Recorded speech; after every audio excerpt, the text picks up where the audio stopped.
What if a Roman emperor from nearly 2,000 years ago held the keys to defeating the most draining people in your life right now? You know exactly who I'm talking about. The coworker who lives for drama, the family member who uses guilt as a weapon, the friend whose negativity is so dense you feel like you need a shower after talking to them. These people aren't just having a bad day, they are the bad day. A constant storm. They don't just drain your energy, they hijack your peace, your focus, and your emotional stability. You find yourself replaying conversations, second-guessing your own judgment, and feeling exhausted not from hard work, but from the sheer weight of their dysfunction. You're not falling apart because they're so powerful. You're falling apart because they know exactly how to turn your own emotions against you. But what if you could become untouchable? What if their insults, their manipulations, and their non-stop negativity just bounced off you, leaving them powerless and you, completely serene? This isn't a fantasy, it's a skill. And the master of this skill was one of history's wisest men, the Roman Emperor Marcus Aurelius. He ruled a massive empire, but his greatest victory was the one he won over his own mind. He knew that real power isn't about controlling other people. It's about mastering yourself. And from his private journal, a book we now call Meditations, we can pull a battle-tested blueprint for mental freedom. Today, we're unlocking 7 strategies from Marcus Aurelius that will shield your mind, reclaim your peace, and completely destroy the influence of toxic people. Master these, and you become someone they can't control ever again. Section 1. The Fortress of Emotional Detachment. Strategy number 1. Practice emotional detachment. Here's a secret. Toxic people don't win arguments. They win reactions. They feed on your anger, your frustration, and your hurt. Your emotional response is their fuel. It's the proof that their tactics are working. The second you lash out, the moment you let their words visibly wound you, you've handed them the keys to your inner world. You've let them drag you into their arena of chaos, where they always have the home field advantage. Marcus Aurelius understood this perfectly.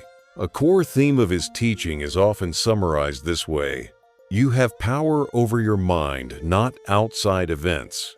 Realize this, and you will find strength.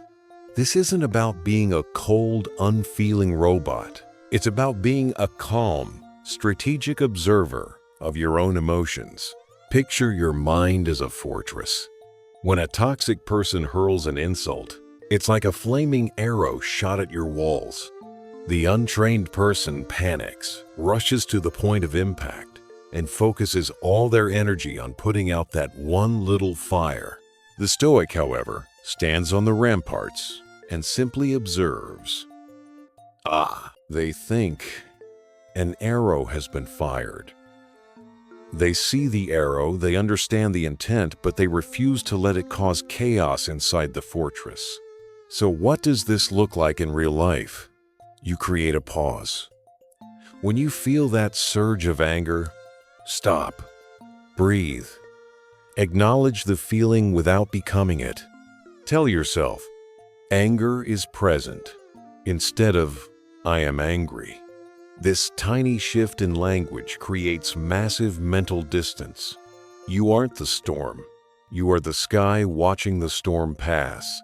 By detaching from the initial impulse, you starve the toxic person of their prize.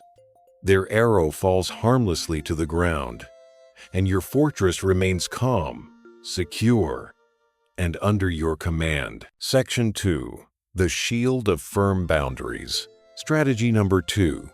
Set firm, unapologetic boundaries. People often mistake Stoicism for being a passive doormat. Nothing could be further from the truth. The Stoics were people of action, but they chose their actions wisely. They understood that protecting your inner peace is an active duty. And your most powerful tool for that duty is the boundary. Toxic people are professional boundary pushers. It's what they do. They'll test your limits, first subtly, then more boldly, just to see what they can get away with. They'll call you at all hours, dump their problems on you, and offer unsolicited advice you never asked for.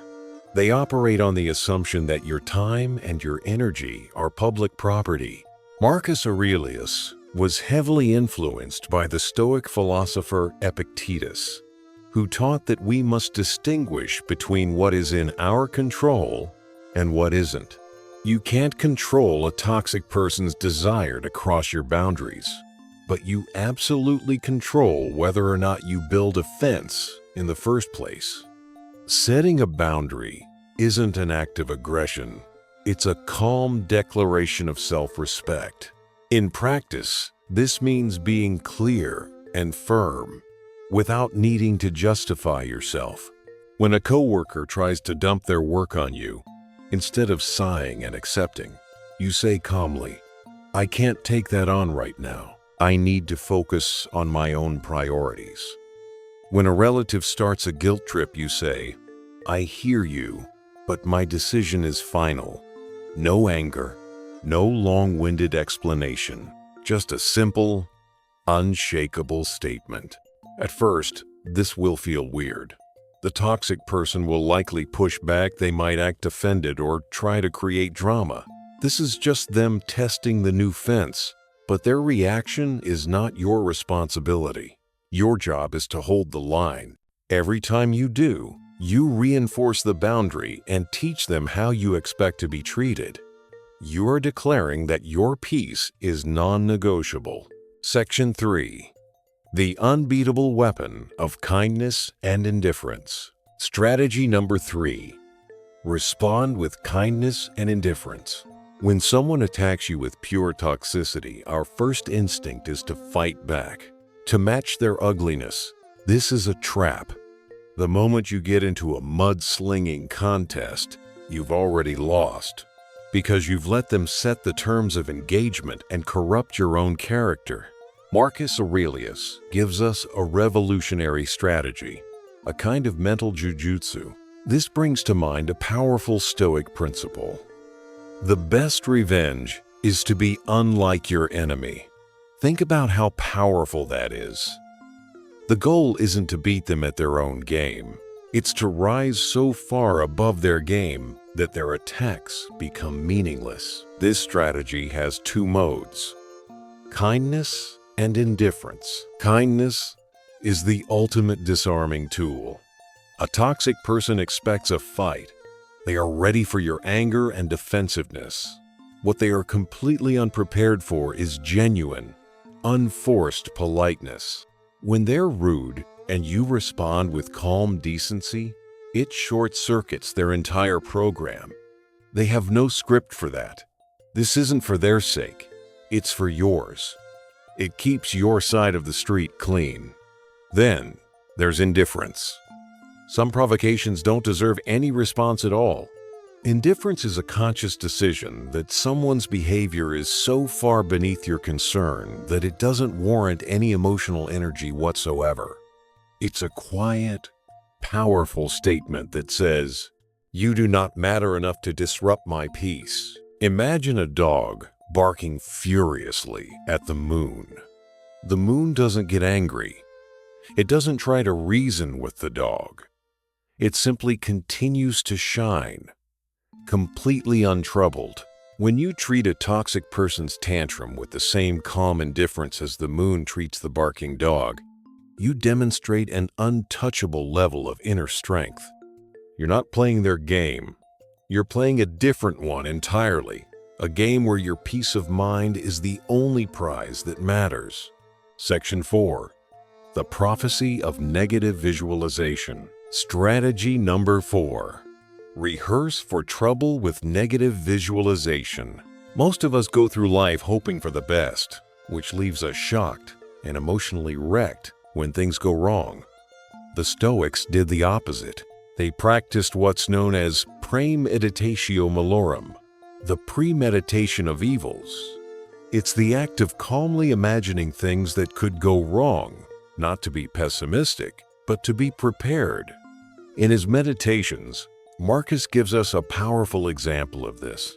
He prepares his mind for the day ahead by writing, "The people I deal with today will be meddling, ungrateful, arrogant, dishonest, jealous, and unfriendly." He wasn't cursing his day. He was giving himself a psychological vaccine. By anticipating toxic behavior, he stripped it of its power to shock him. Think of it like a fire drill. You don't run a fire drill because you want the building to burn down. You do it so that if it ever does, you don't panic. You know exactly what to do. This is your new strategy. Before that meeting, that phone call, or that family dinner with a known toxic person, take a moment. Visualize their likely moves. Imagine them making that passive-aggressive comment. Picture them trying to start drama. Feel the initial sting of it in the safety of your own mind. Then, rehearse your stoic response. See yourself pausing, breathing, and choosing your strategy. Imagine yourself setting a firm boundary or responding with calm indifference. When the actual encounter happens, and they behave exactly as you predicted, the shock is gone. You've already been here, and you've already won. You've transformed yourself from a reactive victim into a proactive strategist. Section 5. The armor of a lowered emotional availability. Strategy number 5. Build an emotional shield. Toxic people are emotional vampires. They survive by feeding on the emotional energy of others, your sympathy, your outrage, and your need to explain yourself. One of their best tools is making you feel responsible for their feelings. They pull you into their chaos by oversharing and creating constant crises, positioning you as their only savior. A core Stoic practice is building an emotional shield. This isn't a wall of anger. It's a filter of rational thought. It's the understanding that while you can be compassionate, you are not required to absorb someone else's emotional chaos. Marcus Aurelius wrote about maintaining an untroubled spirit, which means recognizing that another person's emotional state is governed by their judgments, not yours. The most practical way to use this shield is to deliberately lower your emotional availability to toxic people. Think of your emotional energy like money in a bank account. You wouldn't give your life savings to a stranger with a history of reckless spending. So why give your precious emotional energy to someone who constantly squanders it on manufactured drama? Lowering your availability means you stop being an open-ended sounding board. When they start their cycle of negativity, you don't engage. You don't offer endless advice they'll never take.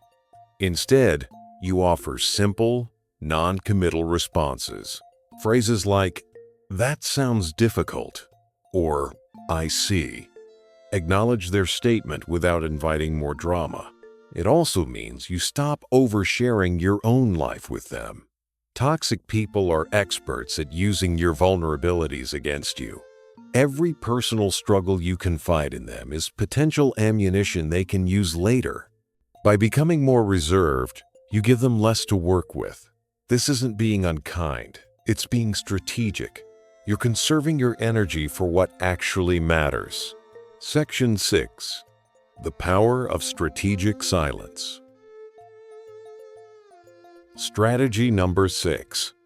Master the art of strategic silence. In a world that screams for attention, where every jab seems to demand a comeback, silence has become a forgotten superpower.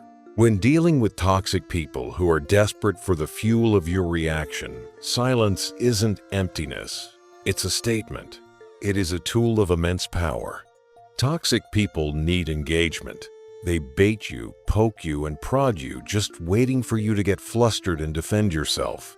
The moment you open your mouth to play their game, you've stepped onto their battlefield. But when you respond with deliberate, strategic silence, you refuse to play. Epictetus taught that we have 2 ears and 1 mouth, so we can listen twice as much as we speak. When hit with a toxic accusation, your first instinct is to defend your honor. The Stoic response is to pause. In that pause, you regain control. Ask yourself, does this truly require a response? Will speaking make this better, or will it just add fuel to the fire? More often than not, silence is the answer. Silence communicates unshakable confidence. It says, "Your opinion of me is not my reality. Your attempt to provoke me is so insignificant that it doesn't even warrant a verbal reply." This is incredibly unsettling for a manipulator. They've cast their line, and you've refused to bite. They're left holding their bait, looking foolish. Of course, sometimes a response is necessary. In those cases, the Stoic uses a controlled response. This is brief, factual, and devoid of emotion. If a coworker falsely accuses you in an email, your response isn't a long emotional defense. It's a short, clear correction of the facts, and nothing more.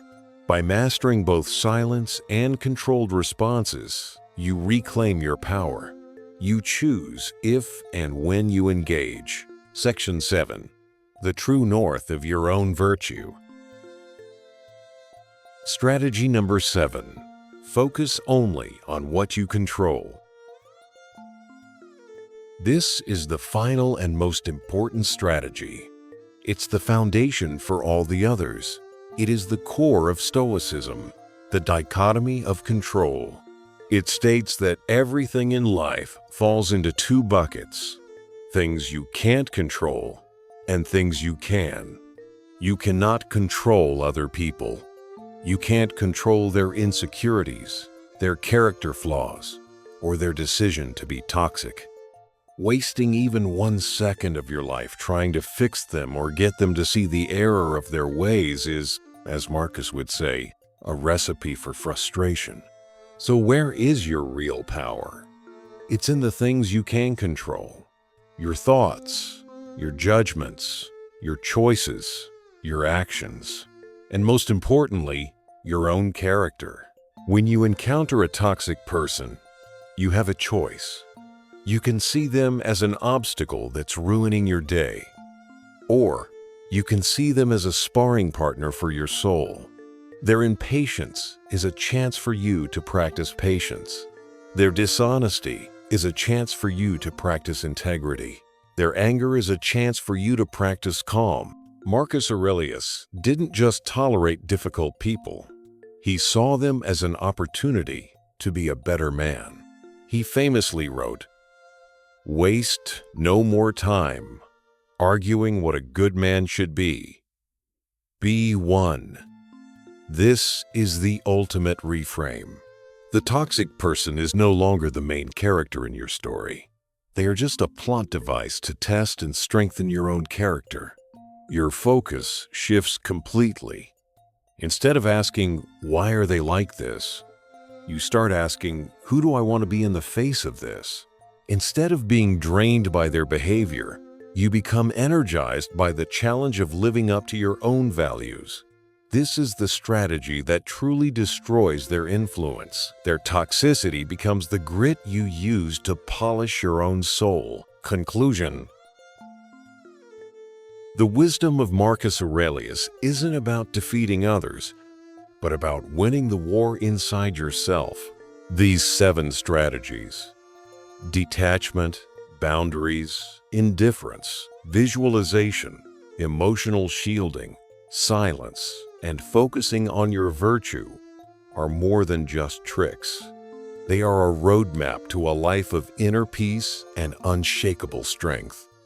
You can't change the toxic people in your life, but you can absolutely change how you respond to them. Their behavior is a storm raging outside.